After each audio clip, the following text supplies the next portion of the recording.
councils of government, we must guard against the acquisition of unwarranted influence, whether sought or unsought, by the military-industrial complex.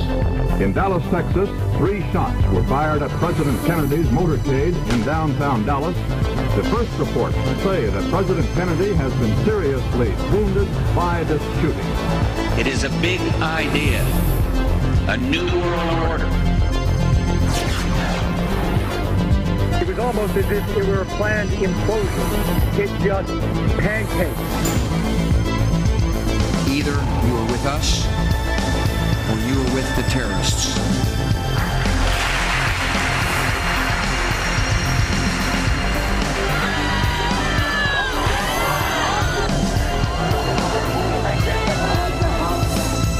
But I also believe that a lot of gun owners would agree that AK-47s belong in the hands of soldiers, not in the hands of criminals.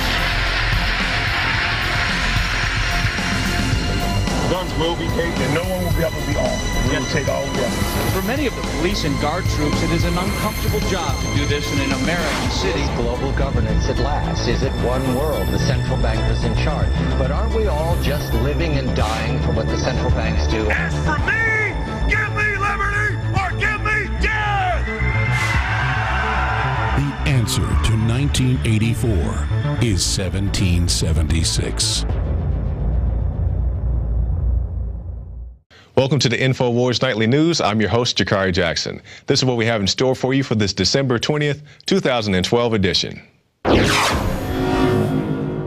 Tonight on the InfoWars Nightly News, the media ignores numerous school massacres stopped by gun owners defending children. And Jakari Jackson sits down with David Thweet, superintendent of Harold ISD Schools, who allows his teachers to carry guns in the classroom. Plus, life is so dangerous, should we ban everything? And tomorrow, fearing the end of the world, callers flood NASA. All this and more on tonight's InfoWars Nightly News.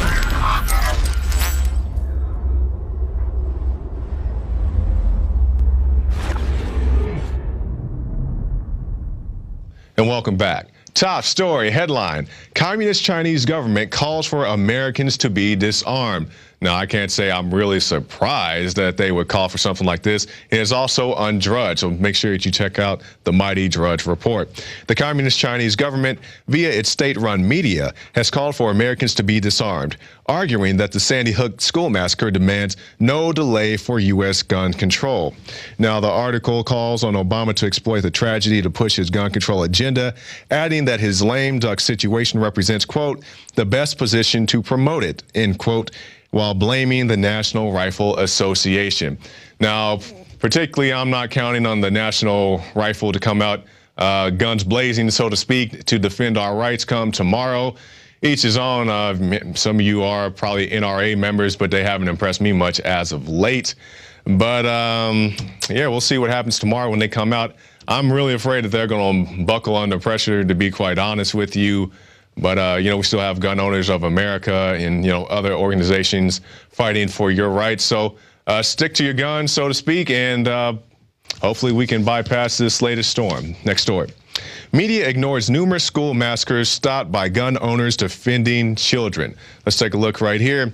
One story that is repeatedly overlooked is how often firearms are used to save lives and stop senseless murders. Now, we have a complete list here. We'll start right there. On Pearl High School in Mississippi, this is back in 1997, a 16-year-old entered the school with a rifle. He killed 2 students, but the assistant principal retrieved a .45 caliber handgun from his glove box in his truck and kept the situation from getting any worse. We'll move on to our next one. Appalachia Law School in Virginia back in 2002. The suspect arrived on campus with a handgun around 1 p.m. and immediately killed 3 people, 2 of which were killed at point-blank range. 2 students retrieved handguns from their vehicles and stopped the situation from getting any worse, and it goes on from there. You can take a look at the complete list in this article. But yeah, this is stuff that the media doesn't want you to hear. They don't want you to know about. They want you to know about Sandy Hook and about Columbine. And yes, those were very serious situations, but you also have situations like this where people were able to arm themselves, defend themselves. And people always talk about, oh, I only want government to have guns and this and that. Well, one school shooting that I guarantee you will not hear about on any mainstream outlet is that of Kent State, where only the government had guns and only the government killed people, unarmed people at that. Students at that school, they don't want you to know about that. They just want you to, it seems like everybody can only remember like 2 or 3 years back. They can't remember anything before that. Back, I don't know, I'm sure that wasn't the original school shooting, but the first big school shooting in this country was Kent State. So let's not forget that. And we'll move on to our next article. Ex-ATF official's gun ends up at Mexican cartel shootout that killed beauty queen. Now, before we go to the article, some of you guys may remember, I believe it was last month, a Mexican beauty queen was hanging out with cartel. Why she was with the cartel, I don't know, but she was hanging out with the cartel. They came against some opposition, a shootout ensued, and she ended up dead, and they found some weapons there, questionable weapons, one of which was from this ATF agent. Let's take a look at the article. Records show that the gun purchased in January 2001 by George Gillert, the former #2 in the ATF office in Phoenix, he now works at the ATF headquarters in Washington. Mr. Gillert used a fake address to purchase his weapon, which if you try that, I guarantee you're going to get a knock on your door. But let's keep reading on here. Another weapon found at the crime scene was traced to Uriel Patino, who illegally bought more than 600 guns. It is a main suspect in the controversial Operation Fast and Furious.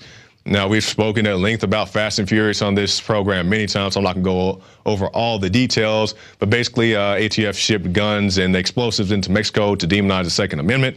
And we see here Mr. Gillert. I'm not saying he was particularly involved in the ATF Fast and Furious, but his weapon ended up there and he used a fake address. So I think that alone deserves some type of investigation. Especially, I mean, they basically 10 minutes away from getting your proctology exam when you go buy a gun. But I'm not even going to go to my dealings at the gun store. But anyway, we'll move on to our next article. Life is dangerous, ban everything. And this is an article from Melissa Milton where she talks about school violence and how you can't avoid all situations. Let's take a look. The 2011 FBI Unified Crime Report actually shows that American violence is down across the country. The number of American murders is now the lowest it has been in more than 40 years. Oh, there's Obama. I guess he had an eye itch right there.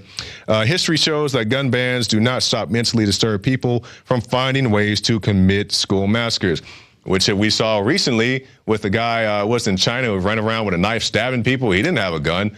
I mean, you really don't need a gun to kill anybody. Yes, it does make it easier if that's what your intentions are, but not everybody who goes out and buys a gun does it with the intention to, you know, hurt somebody. They may buy it for self-defense purposes, but not to be proactive in establishing violence. And the article goes on and talks about guns, it talks about knives. I don't know, maybe kids may bite each other at school. Do you have to take everybody's teeth out? I'm joking, of course, on that one.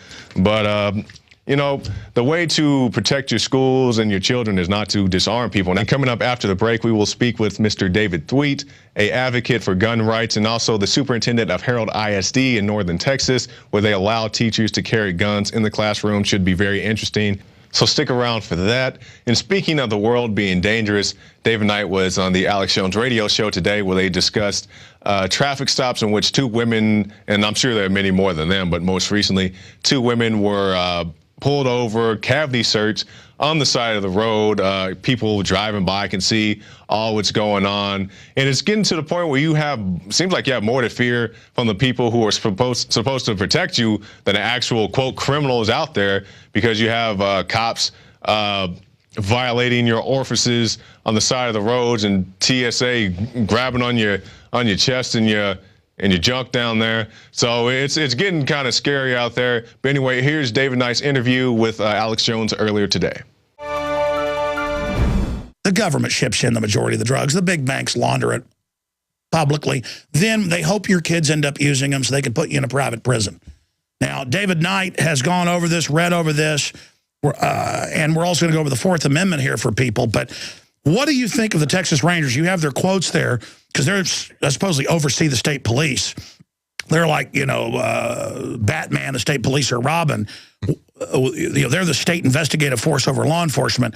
What do you make of their statement that we think this is reasonable, and as long as we say it's reasonable, it means it's reasonable, when the real definition of a reasonable search is something entirely different? Well, their spokesperson is trying to walk that back a little bit. Now, this happened all the way back in July. Here we are 5 months later, and this is coming to light, as you said, because of discovery in the lawsuit. But the spokesperson, Catherine Sessinger, said all troopers are obligated to act reasonably so as to comply with the Fourth Amendment of the U.S. Constitution as well as the Texas Constitution. Now, who could think that that was reasonable under any circumstances? And the problem is that the Constitution gives us a very objective standard for what is reasonable.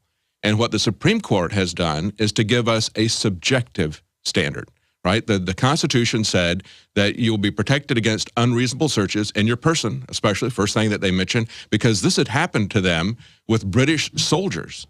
You know, Piers Morgan's ancestors had been doing this to people, right? So they'd moved into their houses. We got a constitutional amendment saying, you know, troops can't move into your houses. Or have a standing army domestically. Right. So they had seen the same types of things that we're seeing now. And that's why these things are in the Constitution. They violated women. Right, right. So they gave us an objective standard. They said it'll not be, you know, a reasonable search is one where you are specific about what you're looking for. You think you're going to find a crime, and you go before a judge, make a case, and a judge agrees, and then you're allowed to do it. They should have hauled her into jail if they thought they had proof, gone before the judge, and then if they weren't right, they'd have been liable. That's right. But what happened is that our Supreme Court thinks that they can amend the Constitution. They act as if they can, and they've given us two standards. They say a reasonable search is one where did the person actually expect some degree of privacy? Well, I think the woman would expect some degree of privacy. She said, basically, they said, well, we're going to search you. She had no idea it was going to be a search like that. But then they also say, is a person's expectation objectively reasonable? In other words, one that society is willing to recognize. Now, when you do that, what you've created is a sliding scale that is based on society's moral compass, which we see is being changed all the time by the media, by the movies that we watch, and by, you know, just what's happening in society. So now you've divorced everything from, you know, this standard where I think a crime is being committed, they make the case before a judge, and the judge says that's okay. Now it's just about, well, what will society accept? And we can accept this. And this is really unlimited what they're pushing. I got pulled over by state police about 5 years ago on 37 going down to the beach with my children. This is when my wife was pregnant with our third child. We only had 2 children then. The children were asleep. It was about 8 o'clock at night. And the state police came over and were looking at us like we were murderers. And they were wanting to get in to our children's car seats. And I said, listen here. I said, you're acting like wolves. I said, I don't like how you're looking at me. You know I don't have any warrants out. You know, they pulled me over 6 miles over the speed limit. I said, listen, you got green, stinking teeth. And I said, I promise you this. I am going to sue you, and I will make your life a living hell. You give me the ticket, and you get off my back right now, and you get that witch away from me. Because I know criminals when I see them. Mm-hmm. And these people were like scum. It was a man and woman, 2 of them. And I mean, because usually state police pull you over. They're nice, you know, Dudley Do Righteous, out revenue generating. Most state police have actually been nice in my experience. But when these people came up, I looked in their eyes, and I mean, they were evil. And, you know, the problem is you've got predators that want these jobs, that crave power, and who aren't normal people. And who, look at TSA, how many of them are pedophiles and abusers and all of this. I mean, it's every day they're getting arrested for pedophilia or raping women in parking lots or, you know, robbing people. And you know, and one TSA whistleblower said, oh, the average person steals like hundreds of thousands a year. And everybody I know has been robbed by the TSA. I've been robbed of a Tiffany baby rattle. Mm-hmm. And Dr. Pachenik's had his sleeping pills robbed. I mean, they rob. Everyone I know has been robbed by the TSA. My brother-in-law had his video camera stolen out of his bag. Yeah, so I mean, this is just a criminal force that is coming up against us, and they're protecting the criminals and promoting them. Mm-hmm.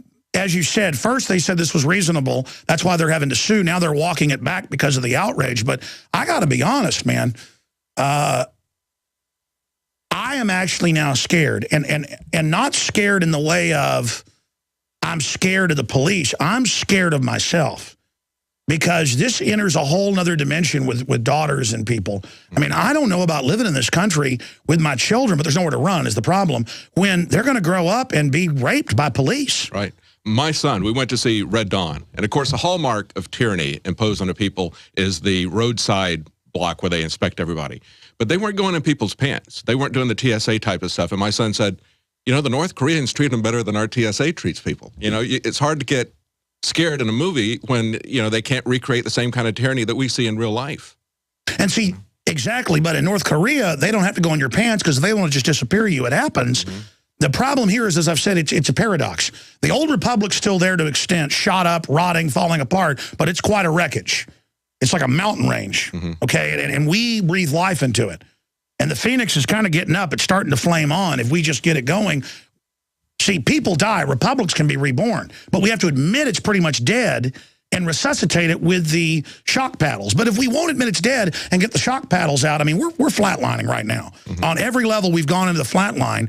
And if we don't admit that and ask for God to strike us with that lightning of liberty to wake us up, we're dead.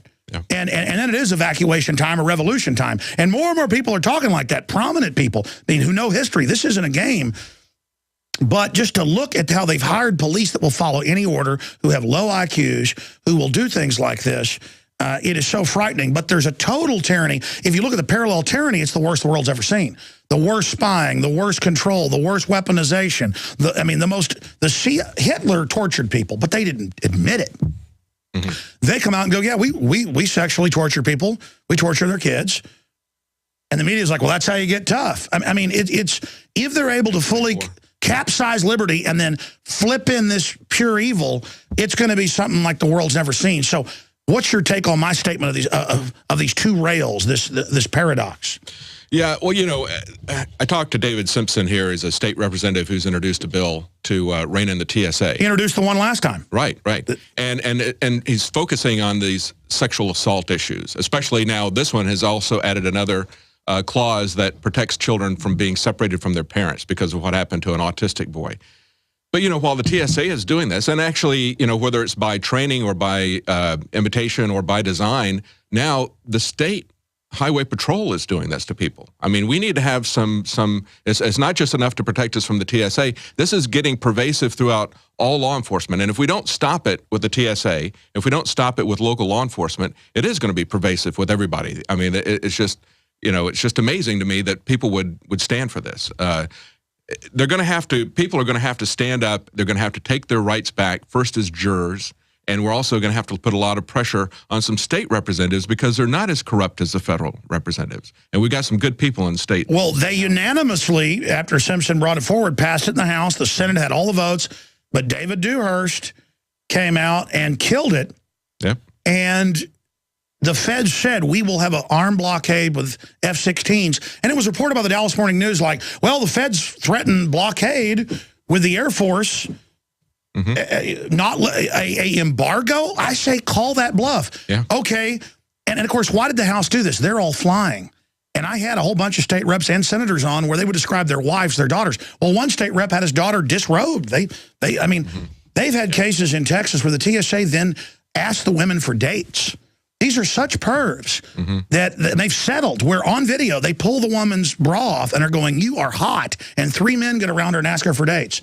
I mean, this is how stupid they are, too. I mean, you got to be really dumb to be around body scanners all day that are admittedly giving them cancers. That's right. These are guys that are willing to die. Yeah. Willing to die to be able to grope people. So they are, well, this is what every tyranny's done. It creates a subgroup of goons that are outside law that are just federally licensed, and then the other police convert to them as the standard. I mean, how many times have I talked about, listen, the TSA is now certifying, they're the, quote, inspectors over the police at these highway checkpoints. Absolutely. Because their standards are now what's going to happen. Yeah. Whether it's by fiat or whether they're just training the people. Well, hopefully something's going to change with it because David Simpson is really committed to this, and there are a few people with backbone that are going to fight this. Talked to a representative in Michigan who just came up with an anti-NDAA bill that passed unanimously in the Michigan House there. So at the state level, there are some good, honest men with backbone and women, and hopefully we'll have enough of them. But, what he said, the guy in Michigan said, he couldn't propose an NDAA bill that was actually going to prohibit and interpose against the feds. What he was going to do was keep the state from assisting them, as we're talking about, Yeah, and they've done that in 800 cities for illegal aliens illegally. But the states could ignore the tyranny legally on the constitutional grounds. Because the feds are only supposed to protect the borders, coin the money, and have a navy. They do everything they're not supposed to do, though. Right. My issue is, What do you think you do if you're there with your wife and your children and they get you out on the side of the highway and it's not enough to search your vehicle and they go, okay, I'm going to stick my hands down your pants now, or they don't even tell you. I mean, they'll kill you is the thing. Right. I mean, I guess you let them rape you or they'll kill you. That's right. Well, part of it is, you know, one of the other things that's disturbing is how they're using these tasers as electronic whips to get everybody into submission. And that's what would wind up. They would wind up tasering you. Well, no, they admit that. Yeah. And if you resist that, they kill you. Yeah. They say, no, it's pain compliance. Yeah. Torture's here in America. Absolutely. Man, I tell you, people think being subservient will make things go easier on them.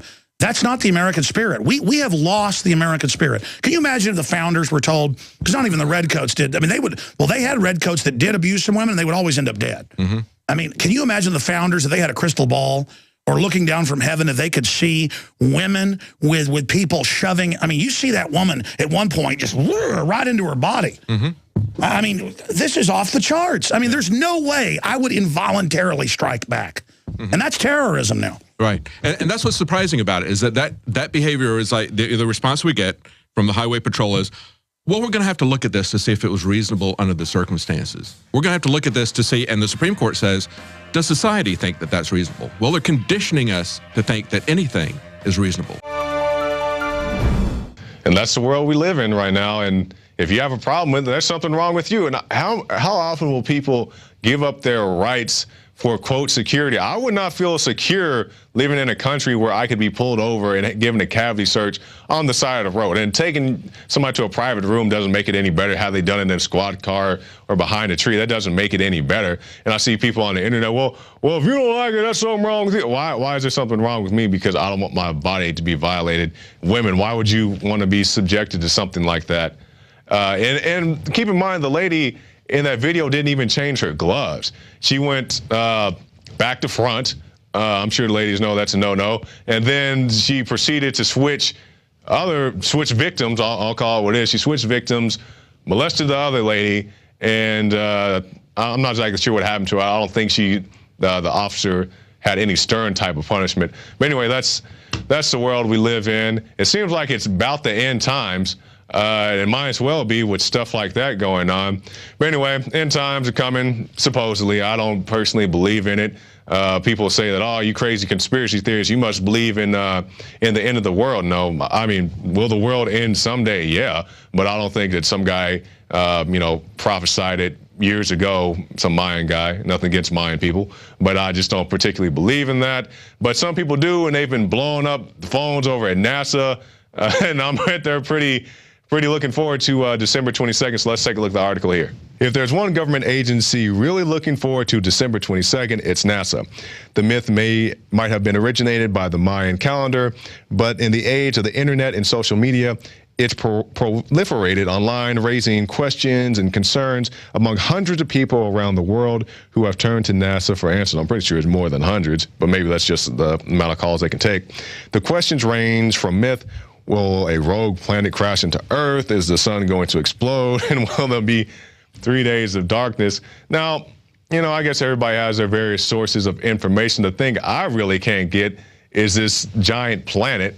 I thought somebody may have spotted a giant planet hurling towards us by now, but hey, I guess it could appear in the next few hours. I'm not really sure what time zone it's supposed to arrive in, so I don't know, maybe you'll see it before I do, but oh man, it's pretty silly as far as I'm concerned. But hey, even if I am wrong, internet, you won't be around tomorrow to make fun of me for being wrong. We'll move on to our last story. Confirmed sections of Gotham renamed Sandy Hook in latest Dark Knight release. Now, hold on, Marcus, before we go to the screen. We had a researcher, some of you guys have seen this over the internet past few days, I guess since the Dark Knight movie has come out and people have had time to, Dark Knight Rises has come out and people have time to look at it more. But there's a section on a map in the movie that it's called Sandy Hook. And as you can see in the film, somebody blatantly points to that particular spot. Is it coincidence? I don't know. One of our researchers came to me the other day and he's like, hey, what do you think about this? And I was like, Sandy Hook on a map, but then he presented me with this information and I gave him some of my insight, and then I became somewhat of a believer that this may be more than a coincidence. So let's take a look at the full screen here. So there you go. You see the headline right there. In the latest film, the southern section of Gotham is without a doubt called Sandy Hook. However, according to our research, this section was renamed somewhere between the first film and the last. Now, if we can go to the maps, if we can tab over. Okay, so we see the first one right here. That is South Hinckley. I believe that was what the section was called in the first Batman movie, Batman Begins. If we can tab over. We can see now, if we can scroll, yeah, there it is, Sandy Hook. That's what it was called in the latest incarnation of the Batman movie, the one with Bane. And you can actually see circled on the Sandy Hook, that's the football stadium that actually blew up. And if we can tab to the next. Okay, now you see right there, Tri-Corner. Now, Tri-Corner is the one that struck my memory because I remembered in the, they made an animated movie to bridge the gap between Batman Begins and The Dark Knight. And this particular animated film was called Gotham Knight. And in this movie, you know, like I said, first I was a little skeptical when our guy came to us with this, but then I saw that map said Tri-Corner on it. And I remember somebody in the movie say the words Tri-Corner, and now on the most recent map of the one in The Dark Knight Rises, Tri-Corner has been replaced with Sandy Hook, and from what I can tell, there is no Tri-Corner on the most current map. So we'll play this video clip for you, and then you can judge for yourself. Let's go to the video. Sergeant Della Razio says Maroni's guys are gunning for the Russian lieutenant. He says it's going down in Tri-Corner, probably tonight. So there you go. You know, that was official tie-in. You know, people say that's a cartoon. It's official tie-in. Christopher Nolan was a producer on it and all that stuff. It's official tie-in to the Batman franchise, his Batman franchise. So I don't know. I'm not saying Chris Nolan. I'm not putting a finger on anybody particular, but I'm saying that's a pretty big coincidence. And speaking of coincidences, we'll go now to our quote of the day. This a quote from the most recent Batman movie by Commissioner Gordon. Let's take a look. "You're a detective now, son. You're not allowed to believe in coincidence anymore." So if that reigns true, it's more than a coincidence that Sandy Hook happened to be in there. And I believe that somebody said there's also Aurora somewhere in the movie. I can't confirm that. I haven't looked into that. I barely looked into this. But something interesting. Something definitely interesting. So anyway, stay tuned after this break. We'll be back with an interview with the superintendent of Herald ISD, a school where they allow teachers to carry firearms on campus. Should be very interesting. But in the meantime, if you like this broadcast and you like to see us grow and thrive, check out prisonplanet.tv. Get yourself a subscription, new site. You can see it right there, clean, slick. All the good stuff on there. You have Alex's rants, you have movies, you have the ebooks, the Alex Jones Show, the nightly news. Whatever you want to do, it's on there. So definitely take a look at that. And also check out the InfoWars shop. Many great products there. If you're looking for, what to get the Patriot in your family or somebody you want to become a Patriot, check out the Alex Jones Everything Special. You can see it right there. It is 18 movies, 18 movies for $100, $99.95. You can see suggested retail price is nearly $400. You can get this for $100, and it includes Alex's latest film, Strategic Relocation with Joel Skousen. So definitely think about that. It's not what it is every day. So definitely be sure to take a look at that if that's something you're interested in, because it is a limited time offer. So anyway, we'll be back after this break. I think we have a special piece about Ben Bernanke, if I am correct. So we'll play that, and I'll be right back with the superintendent of Herald ISD.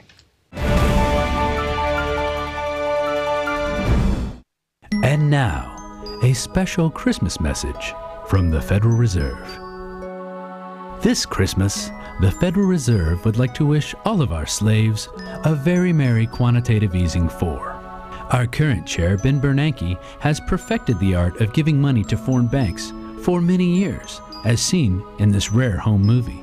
Ben is currently giving these banks $85 billion per month. Excellent work, Ben. Once again, this is the Federal Reserve wishing you and yours a very merry quantitative easing 4, and we hope to destroy your economy in the new year. Recently, the Harvard School of Health looked at more than a dozen scientific studies concerning fluoride and confirmed what countless other scientists have been documenting for decades. Sodium fluoride in the body reduces IQ and increases cancers.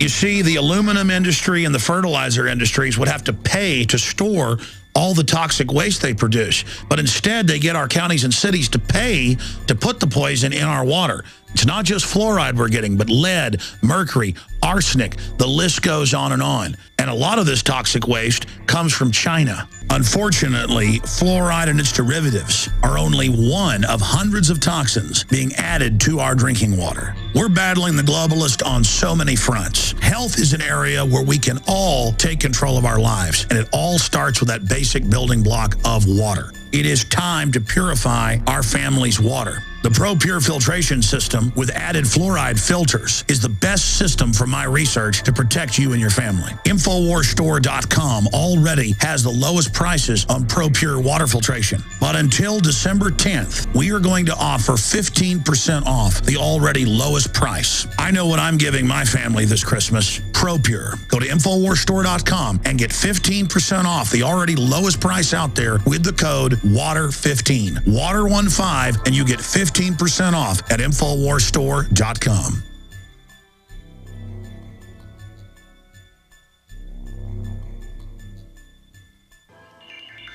Alex Jones here with a message that could revolutionize health in this country. Going back about a year and a half ago, I began to learn about the incredible health effects of longevity products. Aaron Dykes lost 92 pounds. We're going to show you some before and afters. Aaron, break down what happened, your story. I've worked really hard with diet and exercise to try to lose weight, but I just didn't get the results. It just didn't happen. Then I saw what you were doing with InfoWarsTeam.com. I wasn't even trying to lose weight, but I got it because I wanted to feel better energy. I wanted that nutrition. Didn't even understand how that could kickstart my own weight loss goals. But the products did that for me. I found myself suddenly losing weight, more energetic, wanting to exercise, wanting to eat the right foods. And they don't even advertise it as weight loss. I want to challenge our radio listeners to go to InfoWarsTeam.com. Sign up as a distributor and get wholesale pricing discounts at InfoWarsTeam.com.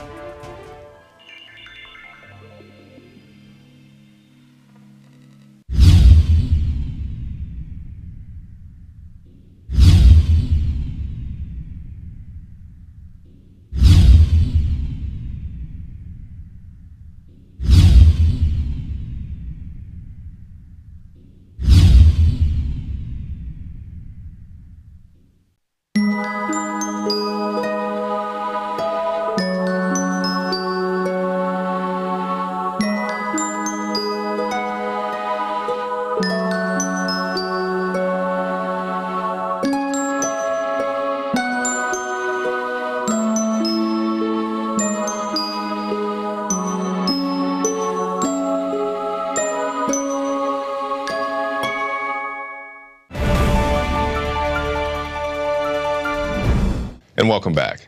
Our guest tonight is David Thweet, Superintendent for Harold ISD in Northern Texas.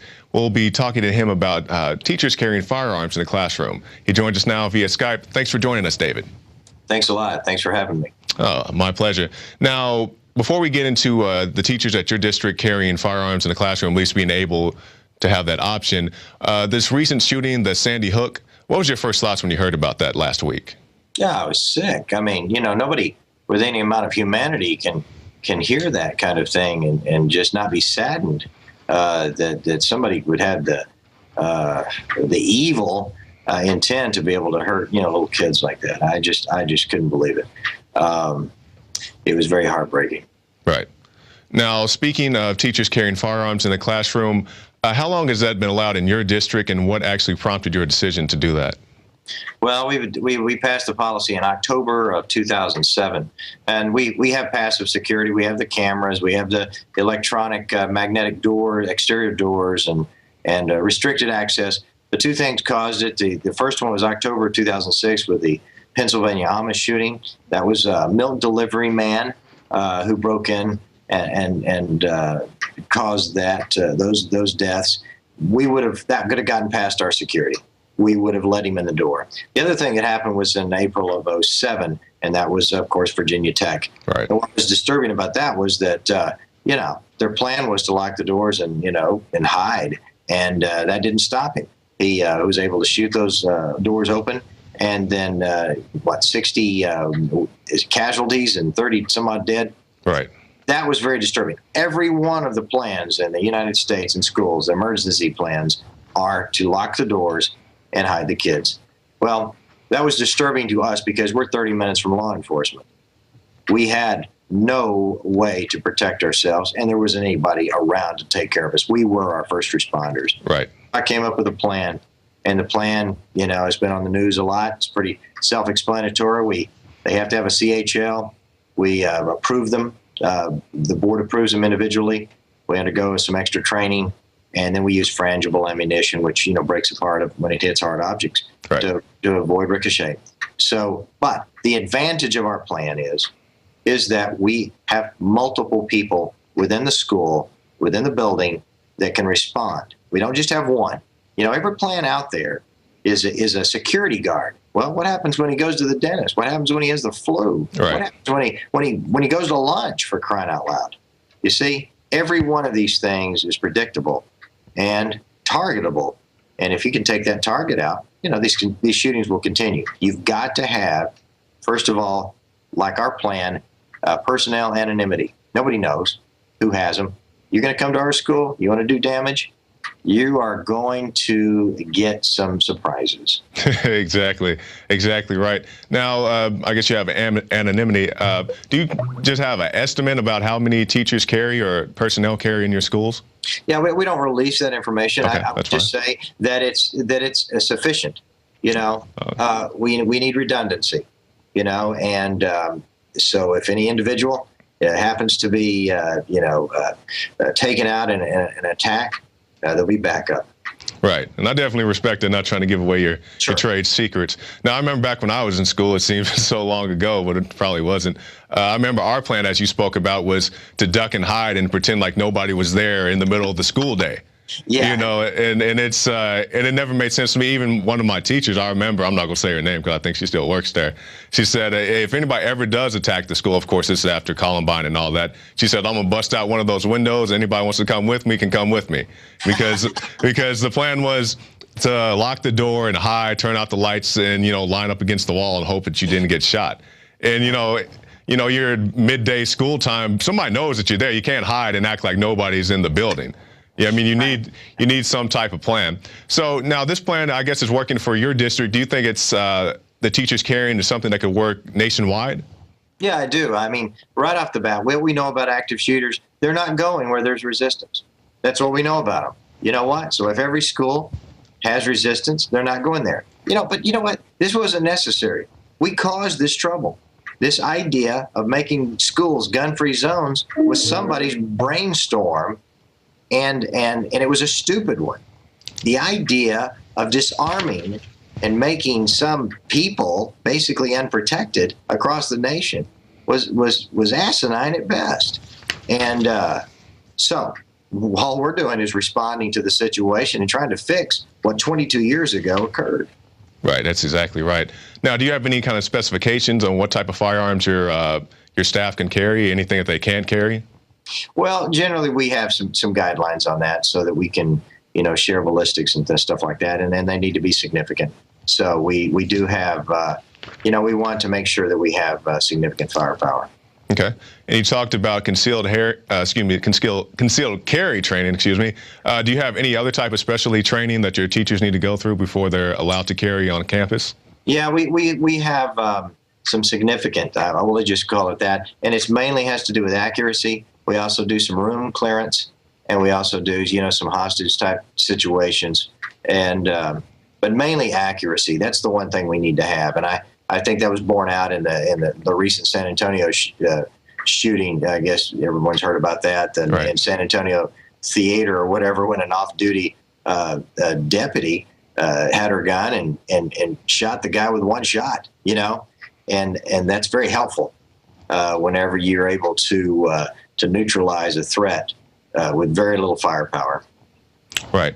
Now, recently we've heard a lot about regulations on firearms. We've heard Obama talk about it. We've heard about Mary Bloomberg talk about it.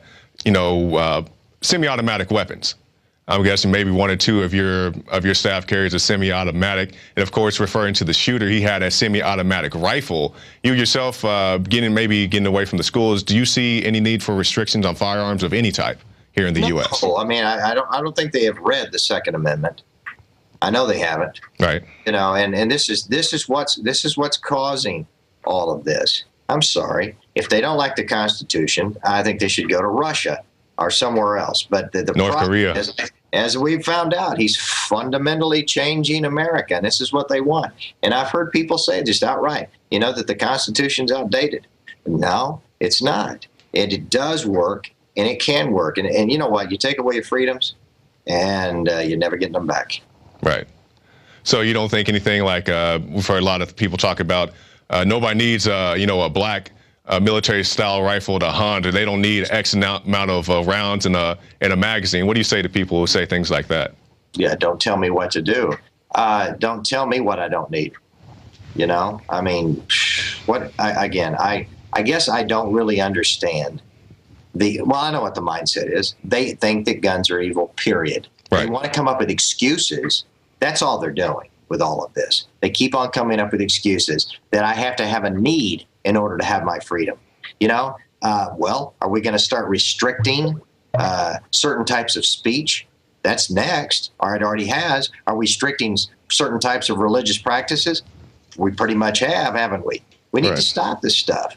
You know, at some point in time, somebody's going to have to say, wait a second, why am I offending you by buying this weapon? Right. You know, unless I go out and for some reason, you know, I think I've heard Ted Nugent say this, you know, you drop me out of space on Earth, unless you have a reason to take away my freedoms. You know, if I've been a felon or something, I should not have any restrictions on my freedoms. Right.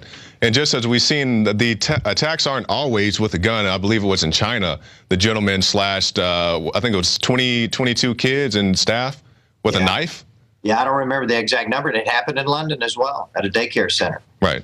And those types of things happen. And when you talk about gun control, they're talking about murders. Russia, Brazil, Mexico have higher murder rates than we do. They have no guns allowed.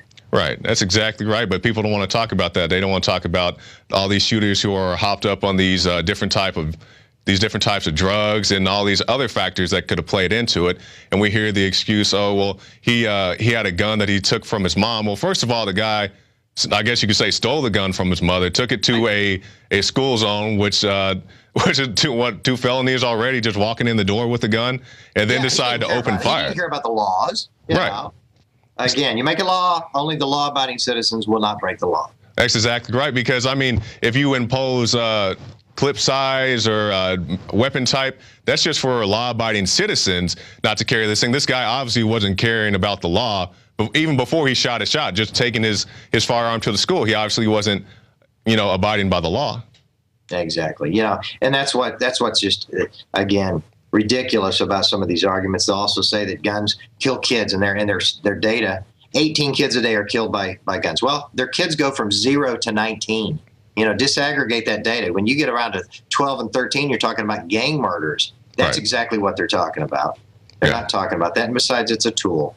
And what we know about tools, and another argument for the teachers. Oh, the teachers are going to shoot the kids. Oh, I can't believe that on 364 days out of the year, teachers are wonderful. Oh, they're wonderful. We couldn't do without them. They're heroes. And then on day 365, suddenly they're going to be killing kids. Right. Well, I'm sorry. If a teacher wants to be that idiotic, they've got scissors, pencils, scalpels in our biology lab. There should be blood running in the streets if teachers are that maniacal. So this is a problem. Right. We just come up with stupid arguments. They have stupid arguments, and that's all they really have. They misinterpret data, or they just sneer at it and say it's a stupid idea, and they just go ad hominem attacks. Right, and I remember when I was in school, it was anything that could be used as a weapon was a weapon. I'm not sure if you guys have that rule down here in Texas, but I mean, you could beat somebody to death with a book if you wanted to, if you were that motivated.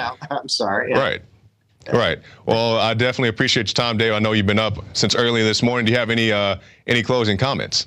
No, we just need to do something in our country, and we need to protect our kids. I mean, they are valuable. We spend a lot of money protecting our money. We don't spend very much money protecting our kids, and we need to do that. Plus, we just need to use common sense. And we also need to put our biases and our fears aside and do what's right. All right, David Thweet, Superintendent, Herald ISD. Definitely appreciate your time, sir. Absolutely. Glad to be with you. All right, thanks.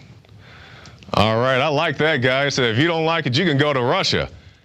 So, very well-spoken guy. He's been busy. I contacted him earlier this week and had to wait for my day Thursday to talk to him. He's been all over the news. I've been seeing him everywhere. But I'm definitely glad we had a chance to get him and talk to him.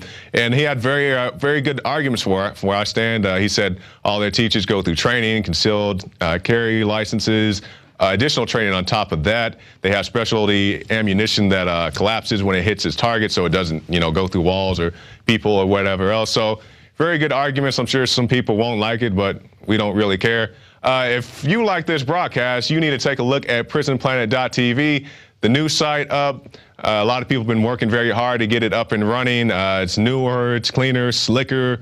It has better categories. You guys can take a look. You can see the most recent shows right there. Oh, there's Rob Dew with his his ponytail, Robin Seagal, as we like to call him. Anyway, take a look at that. And also, check out the InfoWars shop. Many great products there. I don't know if we still have Obama Wants Your Guns. Do we still have that? Is that sold out? No, okay, that's sold out. So I don't know if it's ever going to be back, but if you can't get that, you can get that right there. Mass murderers agree, gun control works. And yes, they do agree, and you can see it right here. I need to start wearing this out next time I go to the store. I went to 3 different stores this past week trying to find a AR-15 rifle. And people were like, oh, you're out buying guns after the school shooting. I was planning to buy that gun way before the school shooting happened. I just now got the cash to do it. Went out there to buy it. The shelves are bare. You cannot buy a magazine. You cannot buy a gun. The only thing they had left were like 22 rifles and shotguns, and that was every store I went to. And I went to some, big chain stores. So anyway, they agree. They don't want you to have your guns, and Obama agrees as well. So you can get this shirt, give it out to the Obama supporter in your home. Well, I gave the "Don't Take It" shirt to somebody, and I'll see if they still think Obama's not going to come for their guns. But anyway, that's it for this edition of the InfoWars Nightly News. Definitely want to thank the great crew. Thanks to Mr. Threet up there in Herald ISD, and you, the viewers, as well. So if the end of the world does come, I'm not sure what time zone that's going to be. This may be the last thing that you see. So if I'm the last person you ever see in your life, I definitely want to thank you for supporting InfoWars and all that you do. And I'm Jakari Jackson, and we'll see you maybe tomorrow. Have a good night.